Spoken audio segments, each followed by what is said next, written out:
Hello! Welcome back sa ating munting hardin. Kayo ba ay nahihirapang mag-isip ng mga pangregalo ngayong Kapaskuhan? Yung iba dyan, magsha-shopping pa. Minsan naman mahirap ding mamili.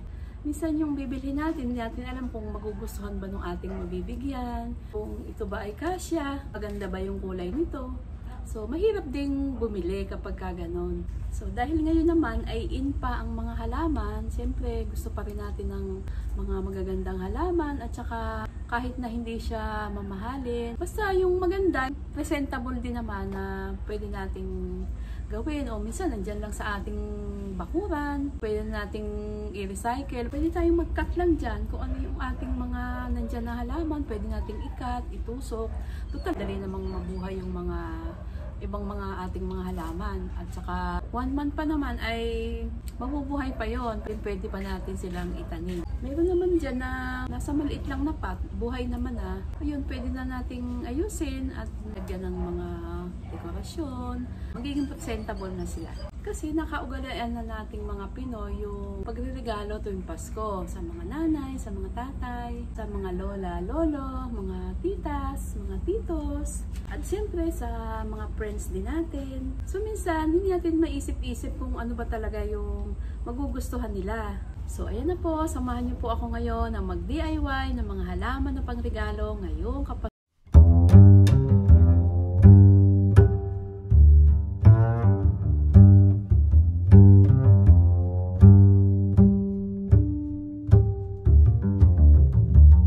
Number 1 po ay si spider plant. Si spider plant po ay naglilinis ng hangin at nag-aalis ng toxic at mga chemicals. So, ayan po, nilagay ko po siya sa pot, then nilagyan ng mga pebbles. At nilagyan ko na rin po ng ribbon na kulay white. Ayan, para po sila ay magandang tingnan. Number 2 po ay ang photos. Ayan po. Kumuha ako ng si Neon Photos, saka si Enjoy Photos. Ayan, tinanim ko. Madali lang na po silang mabuhay eh. Mga pag tinusok mo siya, mabilis lang silang mabuhay. Mga 1 month pa naman eh. Bago pa mag-Christmas, kaya pwede pa. Ayan, nilagyan ko rin ng red na ribbon para bagay kasi white yung pot niya. Ganda. Ayan, oh, diba? Ang cute. Number 2 naman natin ay si jade plant. Ito, meron ako ditong malaking pot. Ayan, hinati ko na lang sila tapos nilagay ko dyan sa isang maliit na pot. Ayan, tapos nilagyan ko ng mga soil, pebbles, ribbon na red. Or naman po ay si Lucky Bamboo. Yung 5 stalks niya ay nagre-represent na health, happiness, and prosperity. Number 5 ay si sisi plant. Ito yung tinatawag na welcome plant. Maganda daw ilagay ito sa may harapan ng bahay o sa may pintuan.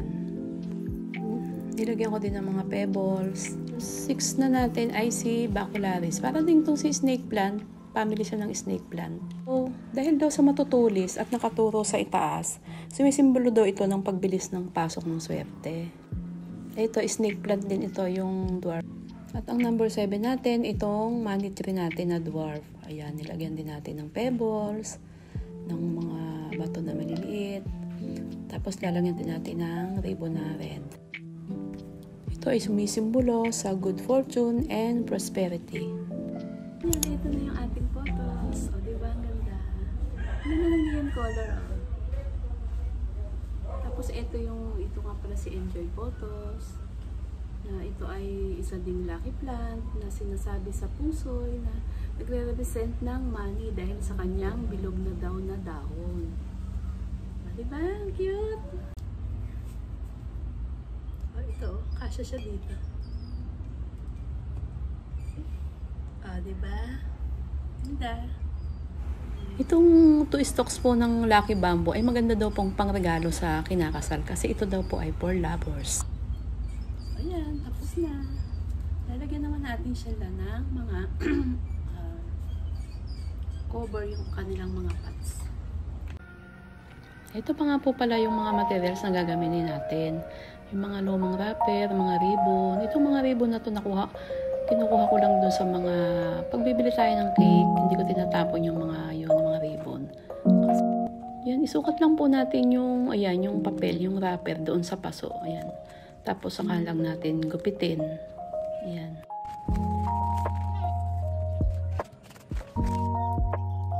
Tapos paikot-ikot lang natin doon sa paso, yung sosobra, gupitin lang natin din. Ayan, nilagyan ko ng ribbon na white para bagay kasi red na yung ano niya, yung wrapper niya eh. Oh, ayan, di ba? Gumanda rin maski papano. Sunod naman natin itong si welcome plant. Gupitin lang natin yung sakto lang dun sa, yung medyo lalabis lang dun sa kanyang pot, ayan. Tapos kunin lang natin yung 4 na corner, ayan. Tapos gamitin natin yung goma para pag tinalian natin ng ribbon, hindi siya, madali siyang talian. Ayan, dinoble ko lang yung ribbon na white. O, ayan. Ang ganda na, ang cute na. Sunod naman itong si spider plant. O, ayan, binalutan ko lang yung mismong pot niya. Ito, gumupit lang ako nung yung lumang brown paper at saka crepe paper na red. Ayan, ko lang, yung sosobra lang sa pot niya, tapos yung 4 na corner. Ayan, tapos lalagyan lang natin ng ribbon na red para bagay siya. Ayan. O, diba? Maski pa paano naman eh. Mukhang presentable na rin naman. O, diba? Ang cute niya. Ang ganda ng kulay niya. Next naman ay itong si snake plant. Pwede rin lagyan ng ribbon na red. Pwede rin itong mga yarn. Try ko itong yarn. Tapos nilagyan ko lang ng scotch tape yung mga gilid-gilid niya para hindi siya dumulas. Ayan. Kung ano yung prepare nyo na idea nyo, pwede nyo namang gawin. Ayan o. Kung ano yung nyo sa paningin nyo ay mas maganda, yun yung ilagay nyo.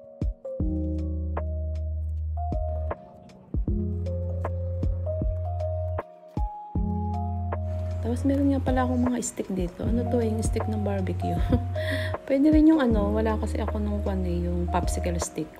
Tapos nilagyan ko ng yung mga Christmas card, mga tags, Christmas card tags. Ayan, dinikit ko lang doon sa Wala kasi akong, at saka malaki kasi yung nabili kong glue stick. Kaya hindi kasi doon sa aking glue gun. Ayan, lang ako ng kandila, tapos ko yung glue stick. Dumidikit naman siya. Pero pwede rin pala yung scotch tape. Yung scotch tape na lang nilang ginawa ko. Tapos pwede rin natin gupitin yung mga card. Tapos sulatan na lang din natin ng Merry Christmas. Meron naman din na card na may nakasulat na Merry Christmas. Ayan. Ayan, nilagyan ko na yan ganyan. Tapos dito, naggupit na lang ako ng maliit na yung wrapper, yung Christmas wrapper. Ginupit ko lang, ayan, naglagay lang ng design na may taling white, ayan, sinabit ko lang doon sa pinaka-puno niya.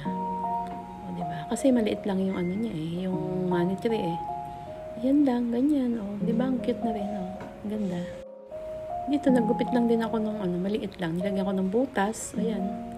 Tapos, isasabit ko lang siya dyan sa sa puno niya, ayan, ganyan lang. Ba, cute na. Okay na. O, diba? Parang na rin. Parang mamahalin na rin yung ating mga pangregalo. Kahit na siya maliit lang na mga cute na nila, diba? So, ayan. Tapos na po. Ito na po ang ating mga halaman na pangregalo ngayong Pasko. Pwede na po kayong mag-mine. Paunahan na lang po.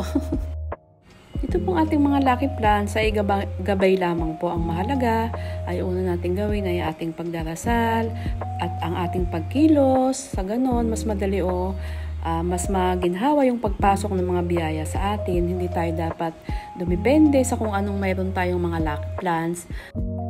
Hindi naman po kung mayroon tayong lucky plants ay lagi na tayong maraming pera. Siyempre, nasa atin yung pagkilos at paggawa.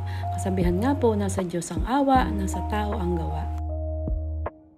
So, ayan, tapos na po tayo. Sana po nakatulong ang aking video. Mga dati ko pong subscribers, sa mga bagong subscribers, sa mga viewers po, sa mga napadaan po sa aking channel. Thank you so much po sa inyo. Kung nagustuhan niyo po ang aking video, please like, share, and subscribe. And paki-click na rin po yung notification bell para updated po kayo sa susunod ko pang mga video. Bye!